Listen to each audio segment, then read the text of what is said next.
કલા અને સંસ્કારી નગરી વડોદરામાં અંજલિ મેમોરિયલ કમિટી દ્વારા આયોજિત 3 દિવસીય નૃત્ય પર્વ જેનું સફળતાપૂર્વક સમાપન થયું.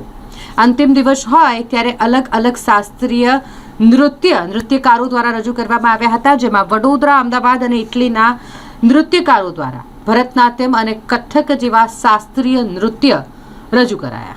અંજલિ મેમોરિયલ કમિટી દ્વારા નૃત્ય પર્વના તૃતીય દિવસની સુંદર શરૂઆત સીસી મહેતા ના કન્યા વિદાયની અંજલિ મેમોરિયલના કલાકારો દ્વારા શરૂઆત કરવામાં આવી. મૂળ ઇટલીના લુક્રેજિયા દ્વારા ભરતનાટ્યમ શૈલીમાં નિત્ય કલ્યાણી પ્રોડક્શન, જેમાં નંદી, શિવ અને દેવી વિશેની ખૂબ સુંદર પ્રસ્તુતિ થઈ.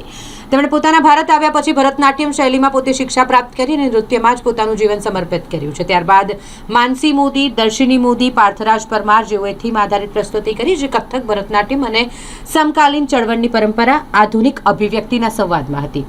પંચમહાભૂત તત્વોના દર્શન અને પ્રકૃતિના તત્વોની જેમ કે શહિયારા અસ્તિત્વમાં તેમની વ્યક્તિત્વ જાળવી રાખે છે.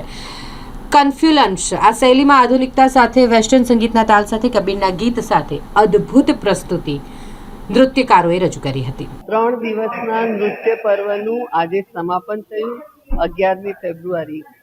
આ વર્ષે અમે ખૂબ પ્રયત્ન કરીને યંગ પણ વાઇબ્રન્ટ આર્ટિસ્ટ, કલાકારો, નૃત્યકારોને લાવવાનો પ્રયત્ન કર્યો અને એમની શક્તિ અને કલા જોઈને એટલો આનંદ થાય છે કે વાત ના પૂછો.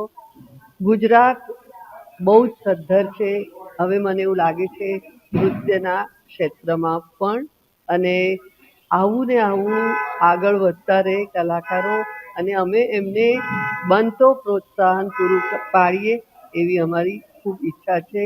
અંજલિ મેમોરિયલ કમિટી ખૂબ જ ઉત્સાહ અને આનંદની લાગણી આજે અનુભવે છે. આજે ઇટાલીના લુક્રેજિયા માનિસ્કોટી, જે અડિયાર લક્ષ્મણ સરના સ્ટુડન્ટ છે કલાક્ષેત્ર સ્ટાઇલમાં, તેમણે નૃત્ય કલ્યાણી કર્યું અને એની સાથે સાથે અમદાવાદનું ગ્રુપ છે લેડ બાય માનસી મોદી, એ લોકોએ કન્ટેમ્પરરી કથક, ભરતનાટ્યમ અને કન્ટેમ્પરરી એ ત્રણેયનું મિશ્રણ હોય એવી એક સુંદર કોન્ફ્લુઅન્સ નામની રચના કરી.